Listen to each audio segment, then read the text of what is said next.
आपल्या maths scorer या चॅनलवर आपण मॅथ्स 1 आणि मॅथ्स 2 या दोन्ही टेक्स्टबुक मधील सर्व चॅप्टर्सच्या सर्व टॉपिक्सचे व्हिडिओज ऑलरेडी पब्लिश केलेले आहेत आणि आता आपण बोर्ड एक्झामला उपयुक्त असे काही महत्त्वाचे व्हिडिओज पब्लिश करत आहोत।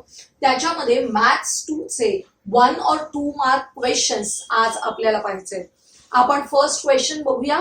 मोस्टली 1 और 2 मार्क क्वेश्चन्स मध्ये तुम्हाला फिगर्स दिलेल्या असतात, म्हणजे तुम्ही लगेच त्या फिगर्सचं निरीक्षण करून व्हॅल्यूज काढू शकता।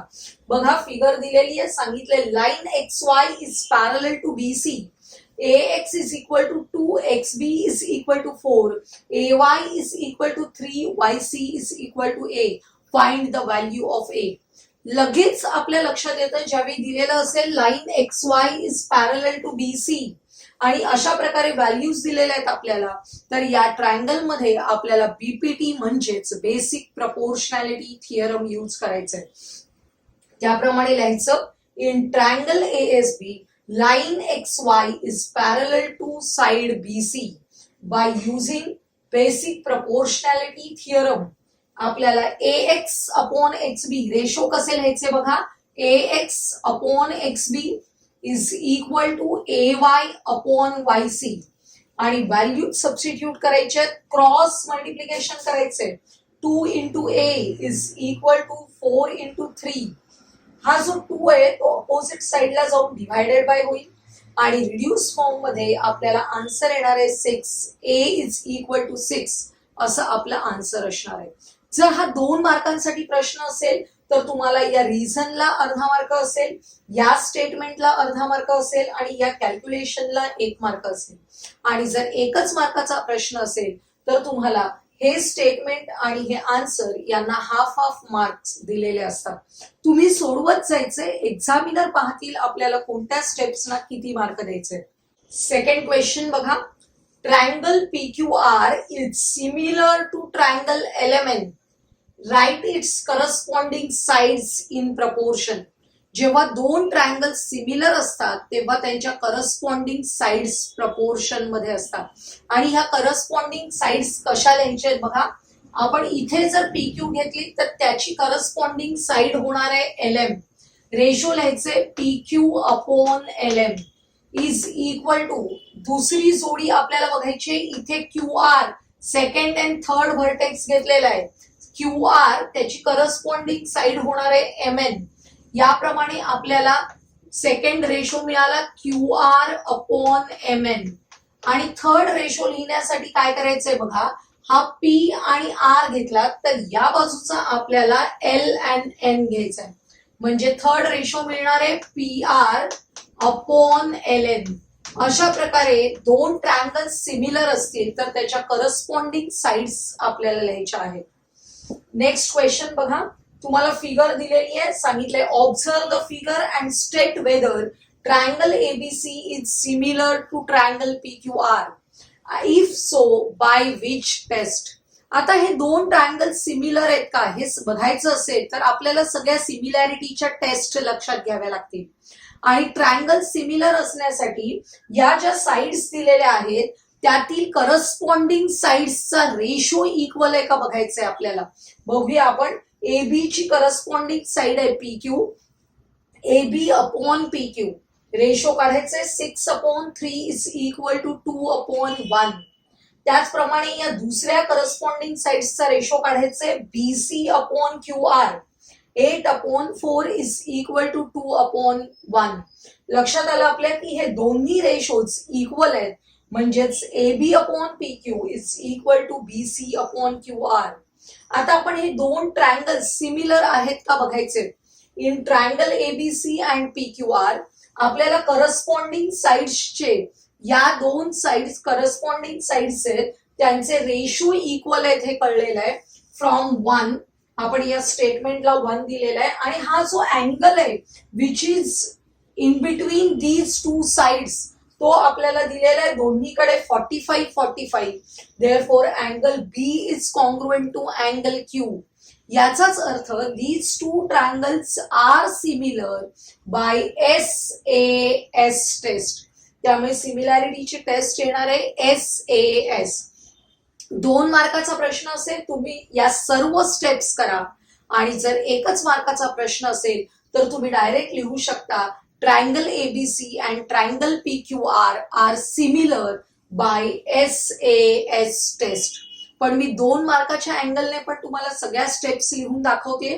तुम्ही 1 मार्काला जरी सगळ्या स्टेप्स लिहिल्या तरी चालणार आहे.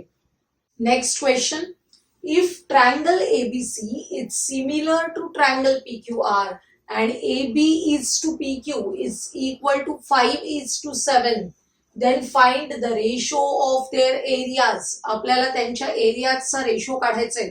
यातलं सगळ्यात महत्वाचं triangles are similar. For similar triangles आपल्याला त्यांचा एरिया काढण्यासाठी एक महत्वाचा थिअरम आहे, by theorem of areas of similar triangles. हा थिअरम काय आहे? The ratio of the areas of two similar triangles is equal to the ratio of the squares of their corresponding sides. त्यामुळे या ज्या करस्पॉन्डिंग साइड्स आहेत AB and BC त्यांच्या स्क्वेअर्सचा ratio काढायचे. AB square upon PQ square. बरेच जण हा square लिहायला विसरतात. लक्षात येते, या 2 ट्रायंगल्सचा एरियाजचा ratio AB square upon PQ square एवढा असणार आहे. आणि आपल्याला AB इज टू PQ ची व्हॅल्यू दिली आहे. असं कुठेच सांगितलं नाहीये AB इज इक्वल टू 5 आणि PQ इज इक्वल टू 7. त्यामुळे आपण तशा व्हॅल्यू सबस्टिट्यूट न करता हा जो दिलेला रेशो आहे तो या पद्धतीने कन्व्हर्ट करायचा, AB upon PQ bracket square, आणि मग ब्रॅकेटमध्ये AB अपॉन PQ याची व्हॅल्यू आपल्याला दिलेली आहे 5/7, ती सबस्टिट्यूट करायची. 5/7 bracket square is equal to 25/49. आणि नंतर फायनल आन्सर पुन्हा एकदा लिहायचंय, area of triangle ABC upon area of triangle PQR is equal to 25/49. तुम्ही पेन्सिलने बॉक्स करून असं शेवटी आन्सर्स लिहिलं तर ते जास्त इफेक्टिव्ह होणार आहे. इथे क्वेश्चन नंबर 5 बघा. इथे पुन्हा 2 ट्रायंगल्स दिलेले आहेत. ऑब्झर्व द फिगर सांगितलंय. फिगर मध्ये काय काय दिलेलं आहे? हा AB बेस आहे, त्याच्यावर BC is perpendicular to AB, आणि इथे AD is perpendicular to AB. आपल्याला एरियाज 2 ट्रायंगल्सचे त्यांचा रेशो काढायचे. Area of triangle ABC is to area of triangle ADB. Observe करा, हे जे 2 ट्रायंगल्स आहेत त्यांचा हा बेस कॉमन आहे, आणि जेव्हा बेस कॉमन असतो तेव्हा त्यांच्या एरियाजचा रेशो त्यांच्या करस्पॉन्डिंग हाईट्सशी प्रपोर्शनेट असतो. करस्पॉन्डिंग हाईट्स लक्षात घ्यायचे, त्यामुळे area of triangle ABC upon area of triangle ADB is equal to, या ट्रायंगलची हाईट आहे BC, खालच्या ट्रायंगलची हाईट आहे AD, त्यामुळे BC अपॉन AD. रिझन काय लिहायचं? Common base. कॉमन बेस आहे, therefore areas are proportional to their corresponding heights. त्यामुळे हाईट्स आपल्याला सबस्टिट्यूट करायचे 4/8 विच इज इक्वल टू 1/2. आणि फायनली असं बॉक्स मध्ये तुम्ही आन्सर लिहायचा आहे. Next question, observe the triplet 11, 12, 17. State whether it is a Pythagorean triplet or not. हा पायथागोरस थिअरम या चॅप्टर मधला आपला प्रश्न आहे. पायथागोरियन ट्रिपलेट आहे का बघायचे. काय करायचं, आपल्याला हे जे 3 नंबर्स दिलेले आहेत त्यातला सगळ्यात मोठा नंबर आहे त्याचा स्क्वेअर करायचे. 17 स्क्वेअर इज इक्वल टू 289, आणि उरलेले जे 2 नंबर्स आहेत त्यांचे पण आपण स्क्वेअर केले. 11 square is equal to 121, 12 square is equal to 144. हे जे रिमेनिंग 2 नंबर्स आहेत त्यांच्या स्क्वेअर्सची ऍडिशन करायची. 11 square plus 12 square which is equal to, आपण ऍडिशन केल्यावर आपल्याला मिळणार आहे 265. म्हणजेच तुमच्या लक्षात येते की हा जो सर्वात मोठा स्क्वेअर आहे त्याच्या एवढा आपल्याला या दोघांची ऍडिशन येत नाहीये. म्हणजेच 17 square is not equal to 11 square plus 12 square. याचाच अर्थ it is not a Pythagorean triplet. तेच जर हे दोन्ही नंबर्स इक्वल आले असते तर it is a Pythagorean triplet असं तुम्हाला लिहिता आलं असतं. नेक्स्ट क्वेश्चन बघा, तुम्हाला फिगर दिलेली आहे. Observe the figure and find X Y and Y Z. हा ट्रायंगल एक्स वाय झेड आहे, ऑब्झर्व करतोय. It is a right angle triangle आणि remaining two angles are 30 and 60. आणि एक आपल्याला side opposite to right angle that is hypotenuse दिलेली आहे 15 आणि काय काढायला सांगितलंय X Y and Y Z. Triangle मध्ये जेव्हा अँगल्स 30, 60, 90 असे असतात तेव्हा आपण कोणता थिअरम यूज करतो? 30, 60, 90 ट्रायंगल थिअरम लिहायचंय आपण. By 30, 60, 90 triangle theorem. काय आहे तो theorem? Side opposite to 30 degrees. या 30 डिग्रीच्या अपोजिट साइड कोणती आहे? X Y.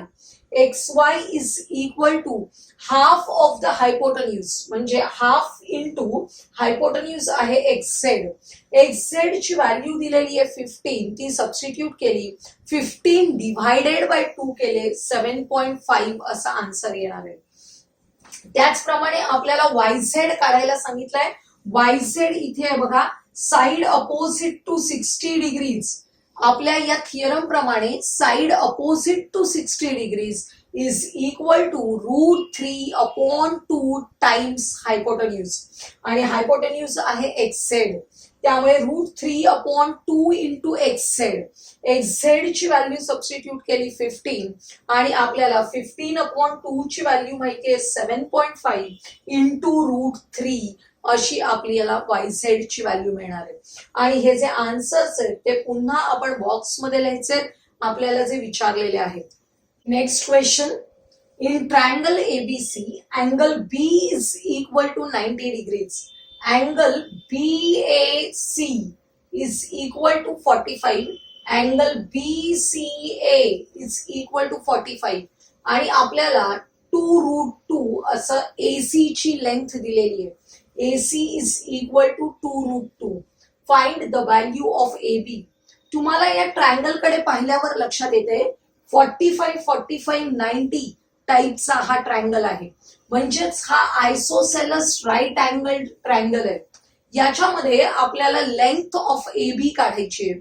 ती काढण्यासाठी आपण लिहितोय बाय 45, 45, 90 ट्रायंगल थिअरम. काय थिअरम आहे तो? Side opposite to 45 degrees is equal to 1/√2 times hypotenuse. Hypotenuse म्हणजे काय?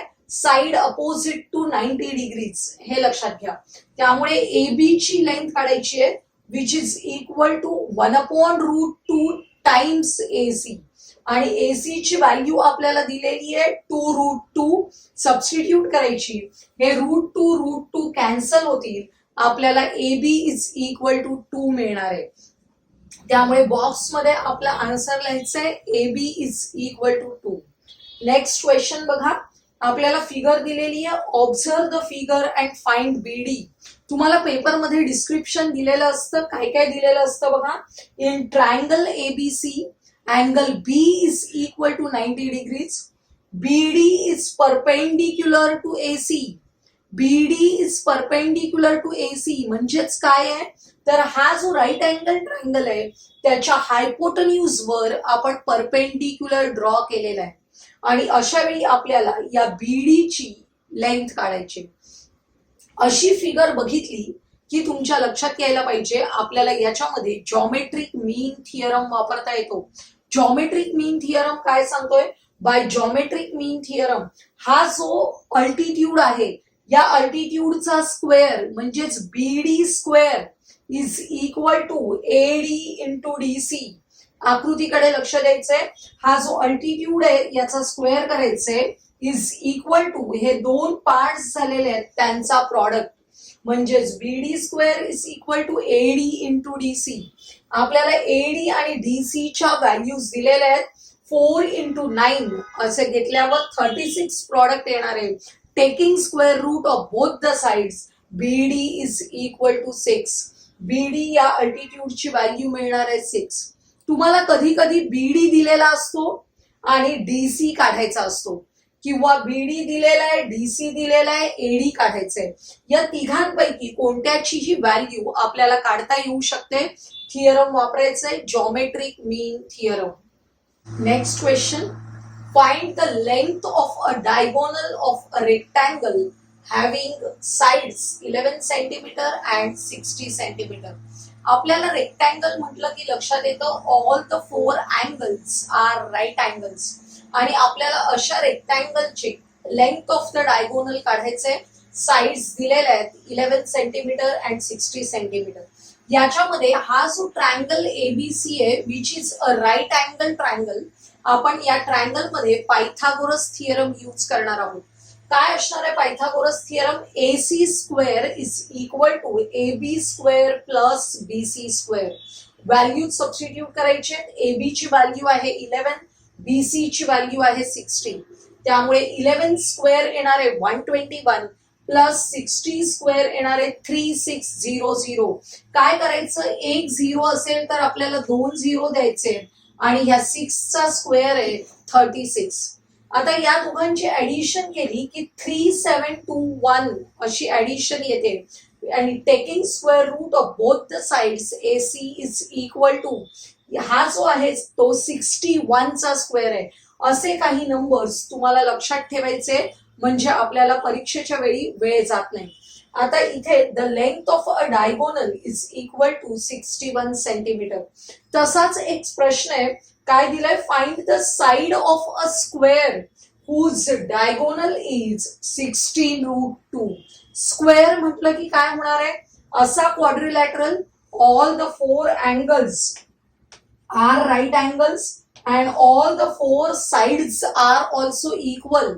आपल्याला अशा या स्क्वेअरचा डायगोनल दिलेला आहे 16√2 आणि साइड्स काढायचे. या ज्या साइड्स आहेत त्या आपण एक्स घेऊया. Suppose length of the side of square is equal to x. हे स्टेटमेंट मी लिहिलं नाहीये, जागेअभावी तुम्ही लिहा. आता अशा प्रकारे length of the sides is equal to x घेतल्यानंतर हा जो राईट अँगल ट्रायंगल आहे याच्यामध्ये आपण पायथागोरस थिअरम यूज करूया. AB square plus BC square is equal to AC square. AB square, AB च्या ठिकाणी x सबस्टिट्यूट करायचे, BC ला पण x सबस्टिट्यूट करायचे, म्हणजेच x square plus x square is equal to 16√2 bracket square. x square plus x square झाले 2x square आणि 16√2 bracket square करायचे. 16चा स्क्वेअर आला 256 प्लस √2 चा स्क्वेअर येतो 2. हे जे 2 आहेत ते या 2 बरोबर कॅन्सल होतील आणि आपल्याला x square is equal to 256 असं स्टेटमेंट मिळालं. Taking square root of both the sides, x ची व्हॅल्यू मिळेल 16, म्हणजेच the side of a square is equal to 16. असे सोपे प्रश्न तुम्हाला 1 आणि 2 मार्कासाठी विचारले जातात. आजच्या व्हिडिओमध्ये आपण सिमिलॅरिटी आणि पायथागोरस या 2 चॅप्टर्स मधील 1 and 2 मार्क क्वेश्चन्स बघितलेले आहेत. अशा सोप्या प्रश्नांचा सराव तुम्ही करा, त्यामुळे तुम्हाला सहज हे मार्क मिळवता येणार आहेत. तर आजचा हा व्हिडिओ तुम्हाला आवडला असेल तर लाईक करा, तुमच्या मित्रमैत्रिणींना शेअर करा आणि पुढील महत्त्वाचे व्हिडिओज पाहण्यासाठी आपल्या चॅनलला सबस्क्राईब करायला विसरू नका.